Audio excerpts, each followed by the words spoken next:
Hello friends, PTW के एक नए एपिसोड में आप लोगों का स्वागत है। दोस्तों, व्लादिमीर लेनिन की एक बड़ा ही पॉपुलर कहावत है कि there are years when nothing happens but there are weeks when years happen. और ये यूएस के 47th प्रेसिडेंट डोनाल्ड ट्रंप के ऊपर बड़ा ही सटीक बैठ रहा है। Hardly 1 month has passed since he took over as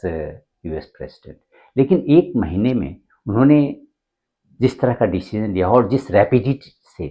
वो डिसीजन ले रहे हैं डिफरेंट फ्रंट पर, चाहे वो इकोनॉमिक फ्रंट पर हो या फॉरेन पॉलिसी फ्रंट पर हो, सिक्योरिटी फ्रंट पर हो, लग रहा है कि द मैन इज इन हरी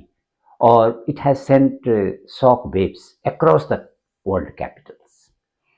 लेकिन अगर हम देखें तो there seems to be a pattern in his madness, और वो पैटर्न ये है कि यूएस का अभी सारा फोकस चाइना के ऊपर है,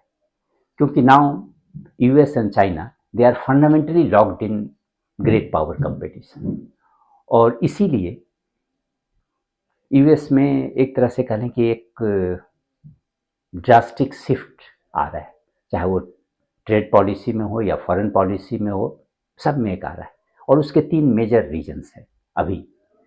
क्योंकि ये जो कंपटीशन स्टार्ट हुआ, ये नहीं कि आज ही स्टार्ट हुआ, ये ट्रंप के फर्स्ट टर्म में भी आप देखें जिस समय 2014 में, तो उस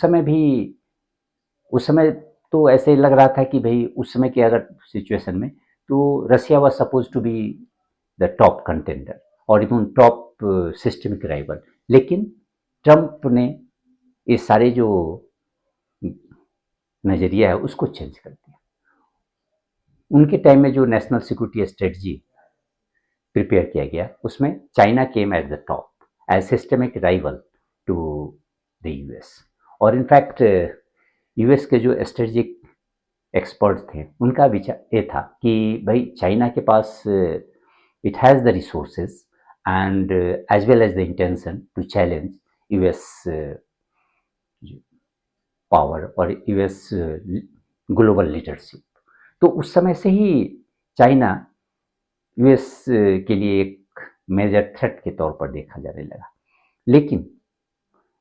अब जो सेकेंड टर्म में है, वो डोनाल्ड ट्रंप उसी पॉलिसी को फिर से और एम्पलीफाई कर रहा है, और इनफैक्ट उस पर काफ़ी सीरियस,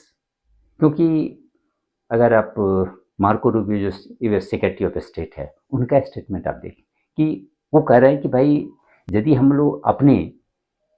जो पॉलिसी है वो चेंज नहीं किए तो वो समय दूर नहीं रहेगा जब हमें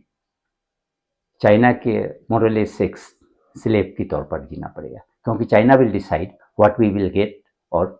not in different fields, not only economy but even on foreign policy front. तो इसीलिए उनका बड़ा ही फोकस है कि no, US must recalibrate its foreign policy. तो अभी और ये जो चेंज आ रहा है यूएस और चाइना के पॉलिसी में, और इवन इसके कंपटीशन जो है दोनों के बीच में, ये इनफैक्ट जैसे जैसे टाइम पास होगा इट विल वर्सन। और इसके कई रीजन हैं। सबसे पहला जो रीजन है कि वो रेडिकल और even radical shift in US thinking about its security, about its role in the world politics, ये सब जो चेंज आ रहे हैं वो मेजर है, major change in US thinking.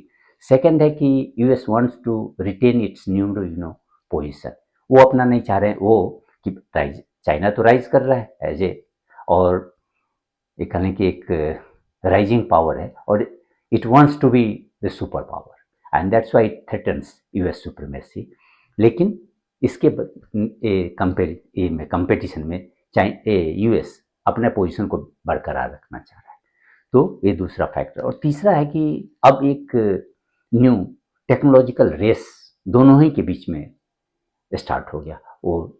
Different field में, चाहे वो एआई का हो या क्वांटम कंप्यूटिंग हो, सेमीकंडक्टर हो, हर जगह आप देखें कि जो भी क्रिटिकल एंड इमर्जिंग टेक्नोलॉजी है उसमें China is giving a tough competition to US. तो इस तरह से ये जो 3 मेन फैक्टर है, उसे एकदम लग रहा है कि ये यूएस और चाइना की जो राइवलरी है, वो दैट विल गो, और that will gain further momentum in the days at. और इसके कारण है कि अब यूएस अपनी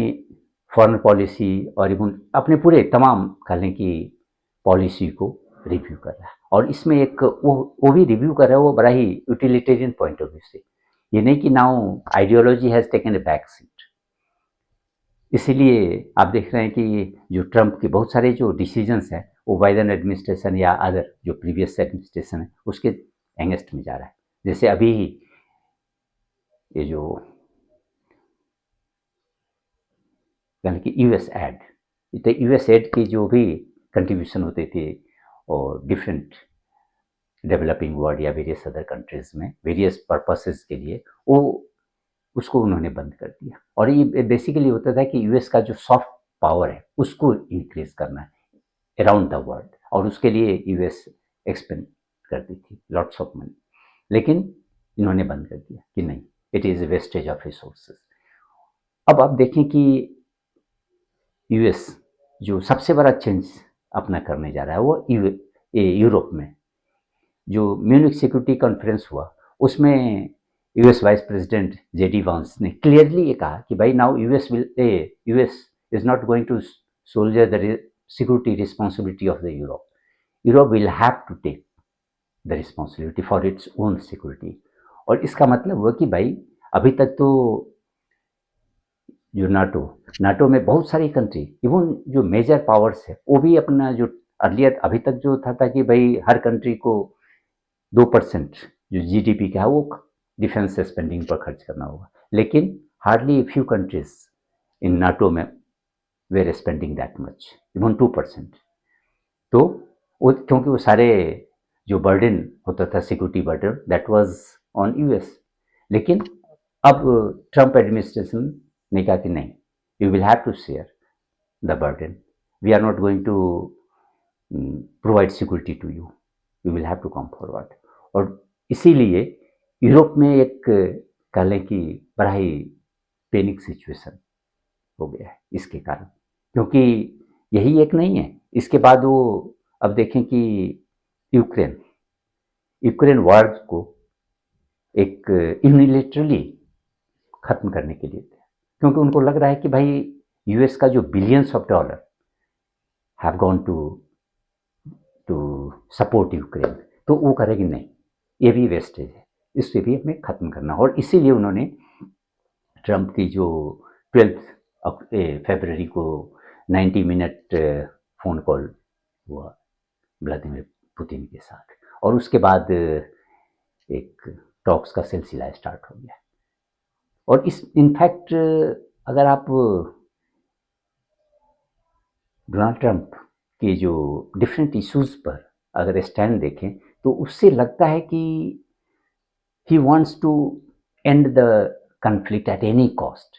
सबसे पहले तो उन्होंने देखिए यूरोप अभी कितने 18 फरवरी को रियाद में यूएस और रसिया के बीच ये टॉक्स हुआ, और उस टॉक में यूक्रेन को नहीं शामिल किया गया, और इवन यूरोप को भी नहीं मतलब बुलाया गया, जबकि पहले एग्रीमेंट था एमंग ये करने की वेस्टर्न कंट्रीज की, और एकदम कंसेंसस था कि no negotiation will take place without Ukraine at the table. लेकिन ये जो कंसेंसस को यूएस ने जस्ट उलट दिया कि नहीं। इनफैक्ट अब जो यूएस का कहना है कि नहीं, ये जो अगर हम यूक्रेन को अभी इस स्टेज पे इन्वॉल्व करते हैं नेगोशिएशन में, it means negotiation won't go far. तो और इसके अलावे भी अगर आप उनका कंडीशन देखें यूएस को, तो अभी तक जो एक मेजर रीजन था ये रशियन इन्वेजन ऑफ यूक्रेन का, वो माना जाता है कि भाई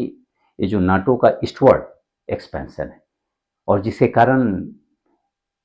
ये रसिया काफ़ी थ्रेटन्ड फील कर रहा था, और इसीलिए उन्होंने, क्योंकि यूक्रेन भी अगर नाटो का मेंबर्स बन जाता है तो उसके बाद क्या होगा कि नाटो की जो फोर्सेज होंगे वो रशियन बॉर्डर पर होगा, और हमेशा रशिया के लिए एक थ्रेट बना होगा। तो इसीलिए जो म्यूनिक सिक्योरिटी कॉन्फ्रेंस में जेडी वांस ने एक क्लियर कर दिया कि NATO membership won't be available for Ukraine, और ये एक मेजर डिमांड रशियन की तरफ से था। और दूसरी बात उन्होंने ये भी कहा कि द नेगोशिएशन और even Ukraine can not hope for pre 2014 border lines. It means there will be some negotiation on territorial concession too, क्योंकि इसमें ऑलमोस्ट 20% तो जो यूक्रेन की टेरिटरी है that is now under Russian control, और Russia has in fact annexed it, now it is called Russian territory. तो इसीलिए JD वांस ने कहा कि नहीं, यूक्रेन ये उम्मीद नहीं कर सकता कि भैया 2014 के पहले जो हमारा बाउंड्री था वो मिल जाए, क्योंकि जैसे ही आप उसको इंसिस्ट उस वे में करते हैं, यानी 2014 के पहले की स्थिति का मतलब कि क्रीमिया भी आपको यूक्रेन को मिलना चाहिए, लेकिन इस पर तो कभी भी रशिया तैयार हो ही नहीं सकता। अगर वो ईस्ट जो यूक्रेन है उस पर, डोनबास एंड अदर जो रीजन है उस पर तैयार भी हो जाए तो क्रीमिया के लिए तो कभी नहीं तैयार होगा। तो इसका मतलब है कि it will be a non starter और डील ब्रेकिंग। तो इसीलिए यूएस की तरफ से पहले ही क्लियर कर दिया कि भाई नाटो मेंबरशिप नहीं मिलेगा, और दूसरा जो 2014 का पहले की स्थिति बहाल नहीं होगी। तो इसका मतलब है कि there will be some negotiation on territorial concessions too, और मोस्ट प्रोबेबली इसमें हमें वही लग रहा है कि ईस्ट जो यूक्रेन है में भी जो ऑटोनोमस स्टेट के तौर पर, या कह लें कि उस पार्ट को जो रशियन स्पीकिंग लोग जहाँ ज़्यादा मौजूद हैं, तो उसमें उसे ज़्यादा ऑटोनॉमी दिया जाए, और Crimea should remain too with Russia. ये में भी ये हो सकता है। उसके बाद अगर आप तीसरा जो चेंजेस जो यूएस की पॉलिसी में देखें, कि अभी तक यूएस की जो पॉलिसी रशिया की तरफ थी, खास करके ये 2022 फरवरी 2022 में जब रशिया ने यूक्रेन का इन्वेजन किया, तो उसके बाद यूएस की एकदम टू फोल्ड स्ट्रेटजी थी। उनका था कि भाई रशिया को आइसोलेट करें economically as well as diplomatically, और दूसरा कि we should continue to support Ukraine militarily, ताकि वो Russia they can stand up to Russian forces. लेकिन उसमें यही एक कंडीशन था कि भाई US won't send its troop on the ground, that's all. लेकिन अब स्थिति बिल्कुल बदल गई है। अब यूएस की जो पॉलिसी है और जिस तरह से यूएस रशिया को अकोमोडेट करने की कोशिश कर रहा है, इसका मतलब है कि यूएस की ऐसी नहीं है कि हाँ रशिया के साथ कोई बहुत ज़्यादा सॉफ्ट कॉर्नर हो गया है और इस तरह का नहीं। ये एक सोची समझी चाल है, क्योंकि यूएस की जो नज़र है वो चाइना पे है। US wants to beat China in its power competition, great power competition, और उसके लिए उनको लग रहा है कि यूक्रेन वार के बाद, और इनफैक्ट उसके पहले भी, जिस तरह से वेस्टर्न प्रेशर रशिया के ऊपर था, तो रशिया और China they were coming closer, और इनफैक्ट वार के बाद तो स्थिति इनफैक्ट कह लें कि रशिया के लिए एक मजबूरी हो गई, और ऐसा लग रहा था कि भाई Russia will play second fiddle to China in its competition against western bloc. लेकिन अब उसी को ब्रेक करना चाह रहा है ये ट्रम्प, और most probably the way Russia is responding to Trump's overtures, it won't be far, or it won't be an exaggeration to think that Russia may dump China in favor of US, क्योंकि उसे भी लग रहा है कि भाई अभी जो उसकी इकोनॉमिक स्थिति है या अदर्स, वो बहुत ही खराब हो गई, और यदि यही कंडीशन चलता रहा, और यदि रशिया का जो वेस्ट के साथ और खास करके यूएस के साथ जो रिलेशन में रीसेट नहीं आता है, तो Russia will have to play secondary role to China supremacy, क्योंकि चाइना तो भाई इकोनॉमिकली मिलिट्रली भी चाइना उभर के सामने आ रहा है वो यूएस का इनफैक्ट कंपेटिटर के तौर पे है। लेकिन वो यूक्रेन वार के बाद जो रशिया की स्थिति हुई है almost decades it has gone back. तो रशिया भी चाह रहा है कि भाई यूएस के साथ एक रीसेट हो ताकि वो इकोनॉमिक रिकवरी और मिलिट्री सारे फ्रंट पे अपने आप को फिर से रीएस्टैब्लिश कर सके। और यूएस का भी यही मेन मकसद है कि किसी तरह ये जो बनहोमी है रसिया और चाइना के बीच, जो नो लिमिट्स पार्टनरशिप, इसको ब्रेक किया जाए। तो उस फ्रंट पर भी आप देखें कि कहीं ना कहीं ये जो चाइना फैक्टर है that is driving US policy. अब इसके बाद देखिए कि चाइना को किस तरह से कॉर्नर कर रहा है अभी भी। अगेन ताइवान फैक्टर, उसे भी ट्रंप एडमिनिस्ट्रेशन बड़े ही टैक्टफुली हैंडल कर रहा है। अभी तक था कि जो यूएस स्टेट डिपार्टमेंट की वेबसाइट पर जो फैक्ट शीट होती थी कंट्री स्पेसिफिक, उसमें ताइवान के बारे में एक बड़ा ही लाइन था कि we do not support Taiwan independence, लेकिन उस लाइन को हटा दिया गया है। अब जो लेटेस्ट अपडेट्स है उसमें ये नहीं है और इसका बड़ा ही फ्यूरियस रिएक्शन चाइना की तरफ से भी आया, क्योंकि उसे भी लगता है कि अब तो ये नहीं है कि we do not support, now there is no clear cut. China US की चाइना पॉलिसी अभी भी बरकरार है, लेकिन वन चाइना पॉलिसी के बावजूद US can support Taiwan in various ways, और in fact US can use Taiwan as bargaining chip with China. और इसीलिए ये जो एक कह लें कि एक्सप्लिसिट कमिटमेंट था कि US won't you know encourage anti China forces in Taiwan, उसको हटा दिया गया। और ये मैसेज बेसिकली था यूएस की तरफ से चाइना को। तो इसके ये जो 3-4 हुए, और इसके अलावे अब देखें कि पनामा में, क्योंकि ये जो यूएस का बैकयार्ड्स हैं वेस्टर्न हेमिस्फीयर, उसमें चाइना धीरे धीरे अपना पैर फैला रहा था, और ताकि वो, क्योंकि वो उसे तो एक ये पता है कि भाई फ्यूचर में ना भी 5 साल 10 साल के बाद, और इवन हमारा तो जो मेन सुपर पावर है उससे कंपटीशन होगा ही, तभी हम अपने आप को एस्टैब्लिश कर सकते हैं। और इसीलिए वो यूएस के भी बैकयार्ड्स में अपने जो इन्फ्लुएंस को बढ़ा रहा था। और इसीलिए ट्रंप जैसे ही आए उसी इवन कह लें कि जो शपथ ग्रहण के पहले भी है, उन्होंने क्लियर कट मैसेज पनामा को दिया कि भाई we will take over Panama canal यदि ये चाइना का जो इन्फ्लुएंस है, क्योंकि उनका यही कहना था कि भाई ये जो canal it is being operated by China, तो वो कभी नहीं समझते कि भाई चाइना हमारे बगल में आकर के एक थ्रेट बन जाए। क्योंकि अगर आप देखो तो चाइना भी यही सेम पॉलिसी अपना रहा है। चाइना चाह रहा है कि भाई ये जो साउथ चाइना सी है या ईस्ट चाइना सी, उसमें उसका पूरा दबदबा रहे और यूएस वहाँ नहीं जाए, क्योंकि यूएस का जैसे ही इन्फ्लुएंस वहाँ होता है तो दैट विल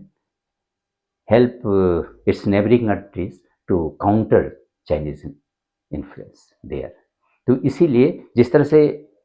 चाइना नहीं चाह रहा है कि यूएस का influence in South China sea या इंडो पैसिफिक रीजन में, सिमिलरली यूएस की भी नज़र है कि नहीं, वी शुड कर्टल और even we should nip in the bud ये जो growing Chinese influence in that region. और ये देखें कि जैसे ही मार्को रूबियो की विजिट पनामा में होती है, पनामा नेक्स्ट डे ही डिक्लेयर करते थे कि we are withdrawing from belt and road initiative,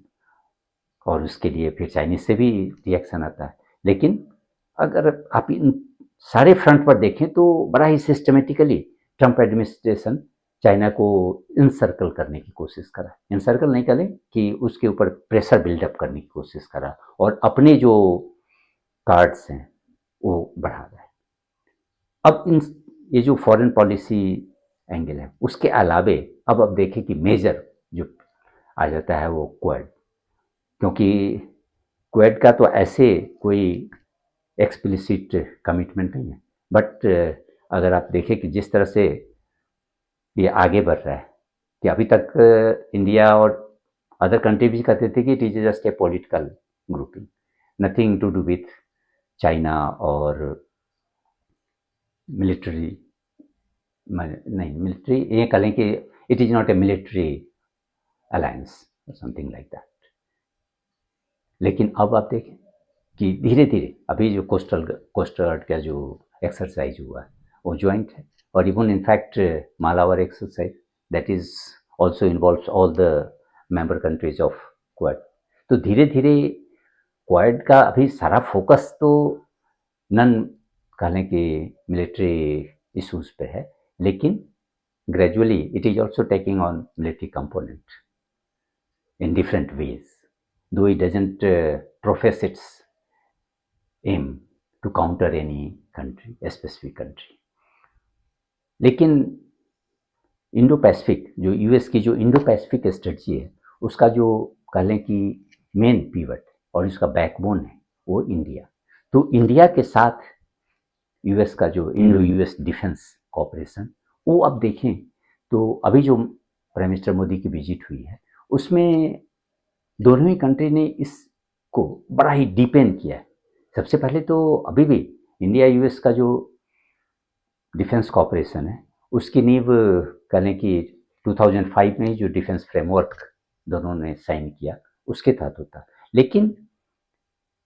हर 10 साल के बाद उसका रिव्यू होता है, क्योंकि just to accommodate new priorities or new areas of defense cooperation।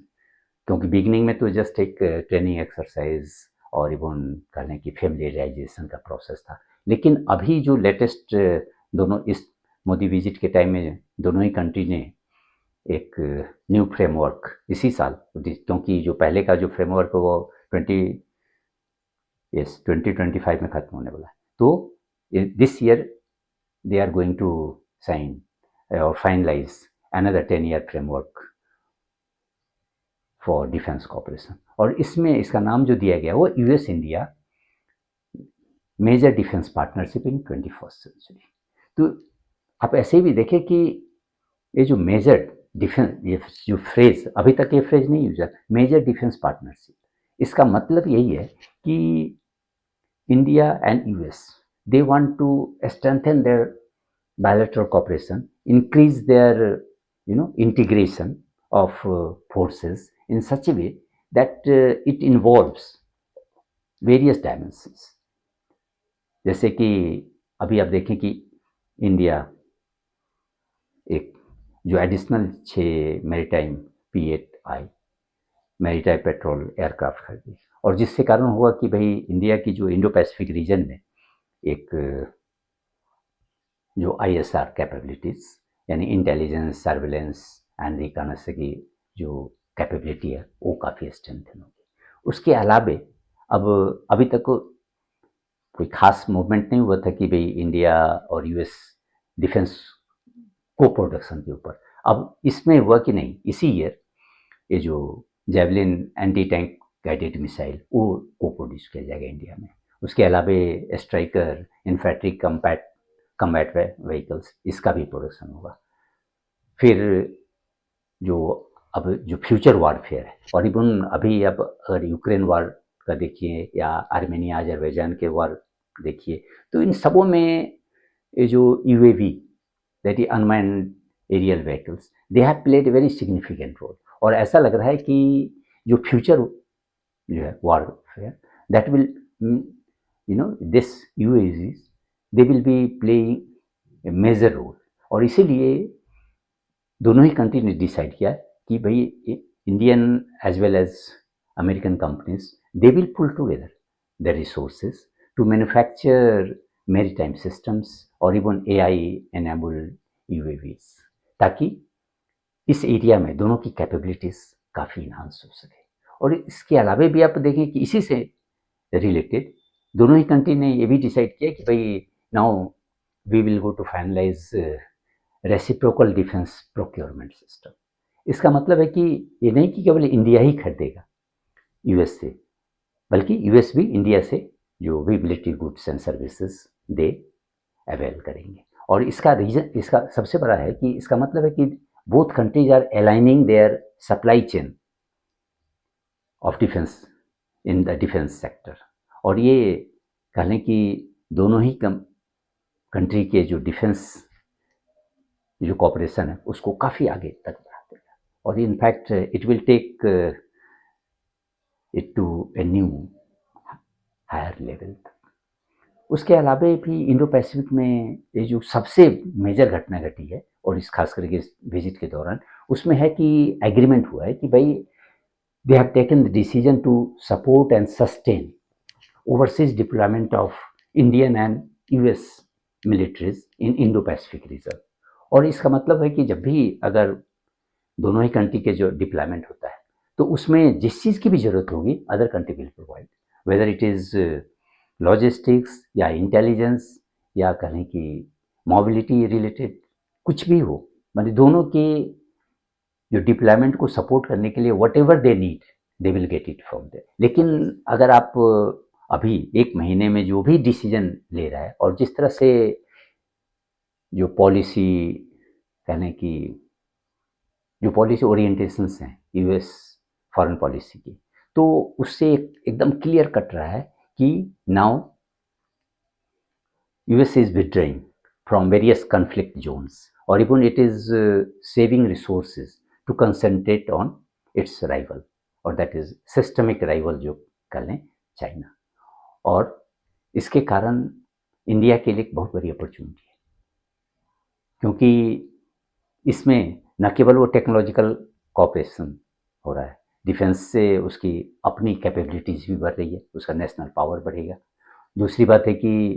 Economy में भी अभी देखें कि यूएस के साथ लार्जेस्ट ट्रेडिंग पार्टनर तो यूएस ही है। अगर गुड्स एंड सर्विसेज दोनों को मिला लें तो ऑलमोस्ट $200 बिलियन का है। तो इस तरह से जो यूएस और चाइना की राइवलरी और इसके जो पावर कंपटीशन है, ग्रेट पावर कंपटीशन, जैसे जैसे मोमेंटम इसमें आएगा वैसे इंडिया के लिए एक अपॉर्चुनिटी ओपन होती जाएगी, ग्रेटर अपॉर्चुनिटी। और it depends upon the Indian leadership how they want to encash them, क्योंकि यूएस की जो और खास करके जो ये डोनाल्ड ट्रंप की जो अनप्रडिक्टेबल बिहेवियर है और जिस तरह से वो यूनिलैटरली डिसीजन लेते हैं, तो उसमें Indian side will have to deal with him very tactfully on a sustainable basis. और इसमें इंडियन पॉलिसी को भी बड़ा ही निम्बल फुटेड होना पड़ेगा ताकि ऑलवेज दे कैन